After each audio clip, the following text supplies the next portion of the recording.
सुंदर थी। सुंदर के साथ साथ वो दयालु भी थी और नेक भी थी।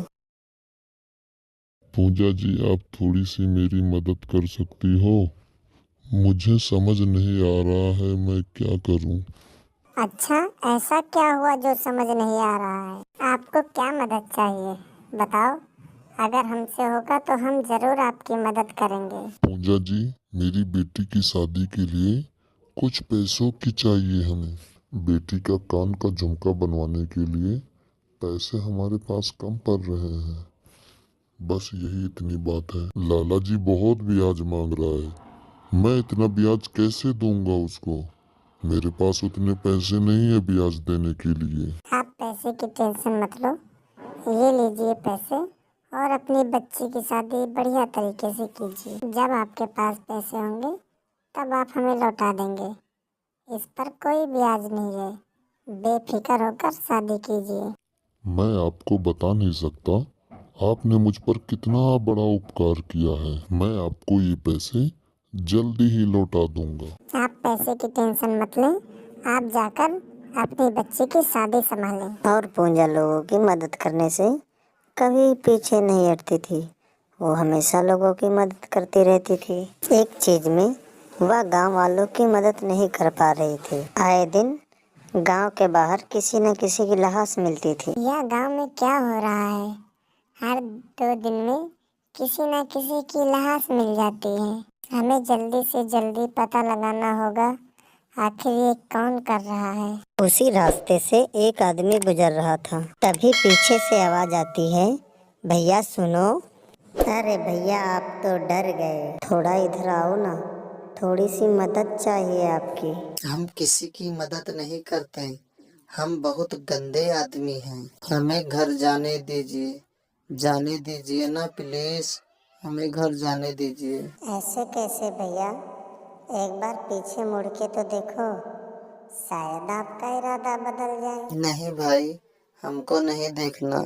हमको माफ कीजिए ना प्लीज। मैंने कहा ना, मुझे देख, तुझे समझ नहीं आता? वह आदमी पीछे मुड़ते ही मर जाता है। पता नहीं क्यों लोग प्यार से सुनते ही नहीं हैं। मेरी थोड़ी तारीफ करता तो मैं इसको छोड़ देती। बेवजह ये मारा गया। घर जाने की रट लगाया था। जा, अब घर तू नहीं, तेरी बॉडी जाएगी। घर जाएगा, घर जाएगा। और चुड़ैल फिर वहीं से गायब हो जाती है। कल रात से ही गायब थे। बोला थोड़ा देर में आऊँगा। अब इनको क्या हो गया? मुझे तो लगता है कोई ये सब जानबूझ के कर रहा है ताकि हम गांव छोड़कर भाग जाएं और वो यहाँ पर रह सके। तो वो गलत सोच रहा है। हम कहीं नहीं जाएंगे गांव छोड़कर, लेकिन हम पता जरूर करेंगे ये कौन आखिर कर रहा है जो मेरे गांव में। फिर से गांव का एक आदमी उसी रास्ते चल पड़ा और उसको भी आवाज आती है, जरा सुनो भैया, मेरी मदद कर सकते हो? आप कौन हो? तुम्हें इससे क्या फर्क पड़ता है कि मैं कौन हूँ? आप मेरी मदद करोगे या नहीं? अच्छा, तो आप उनमें से हो जो मेरे गांव के लोगों को मारते हो? अच्छा। हाँ, मैं ही हूँ जो तुम्हारे गांव के लोगों को मारती हूँ। अब तुम्हारी बारी है। अब मैं तुम्हें खा जाऊंगी। अरे नहीं, मुझे मत मारो। गांव के लोगों को मारो या पीटो, हमसे नहीं मतलब। हमें मत मारो प्लीज, हमें जाने दो। तुम्हें कैसे जाने दूँ? अगर तुम्हें जाने दूंगी तो मुझे आज भूखा सोना पड़ेगा। आज का शिकार तो तू ही है। तुझे मरना होगा वरना मुझे भूखे सोना होगा, और मैं भूखा सोऊंगी नहीं। हाँ ना, मेरी सबसे बड़ी गलती थी। मुझे माफ कर दो, मुझे घर जाने दो। अच्छा। और इतना ही कह के वो उसे भी मार देते हैं। फिर जब सुबह जंगल की ओर लोग जाते हैं तो जंगल में एक और लाश मिलती है। सब घबरा जाते हैं और पूंजा जी के पास जाते हैं और पूंजा जी से सब बताते हैं। पूंजा जी कहती हैं, हमें पुलिस वालों के पास चलना चाहिए। फिर पूजा पुलिस वालों को बुलाती है और पुलिस से सारी बात बताती है कि हमारे गांव में ऐसा ऐसा हो रहा है। पुलिस वाले को भी समझ नहीं आ रहा था कि ये क्या हो रहा है गांव में। फिर पुलिस वाला गांव के लोगों को समझाता है कि आप सब्र रखो, मैं जल्द से जल्द उसको पकड़कर जेल में डाल दूंगा। गांव वाले बोलते हैं, हम कैसे सब्र रखें, हमारे गांव में हर दूसरे तीसरे दिन किसी न किसी की लाश मिलती है, हम क्या करें बताओ। फिर भी पुलिस वाला लोगों को समझाता है, आप सब्र रखो, मैं जल्द से जल्द पकड़ लूँगा उसको। अगली रात फिर से एक बंदा उसी रास्ते पर जाता है। उसको भी डरावनी आवाज़ आती है। बहुत डर लग रहा है, घर पर भी जाना है, क्या करूँ मैं।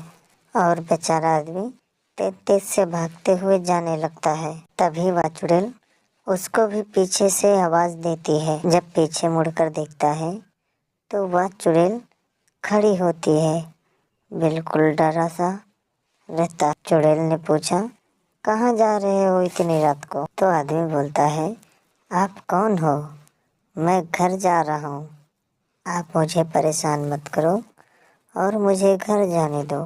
चुड़ैल कहती है, तुझे दिख नहीं रहा है, मैं चुड़ैल हूँ और आज तुझे मारने आई हूँ। इतना सुनकर वो आदमी हंसने लगता है। तो वो आदमी बोलता है, तुम मुझे नहीं मार सकती हो। तो चुड़ैल बोलती है, क्यों, मैं तुम्हें क्यों नहीं मार सकती हूँ, मुझे बताओ, मैं तुम्हें क्यों नहीं मार सकती हूँ। मेरे पास एक बाबा की तबीज़ है और वो तबीज़ जब तक मेरे गले में रहेगी मुझे कोई भी चुड़ैल छू नहीं सकती। और चुड़ैल को गुस्सा आ गया। वो कहती है, रुको मैं देखती हूँ कौन सी तबीज़ है तेरे पास जिसको मैं नहीं छू सकती। और जैसे ही वो चुड़ैल उस आदमी के पास आती है और उसको छूती है, वो तुरंत जलने लगती है और थोड़ी देर में जलकर राख हो जाती है।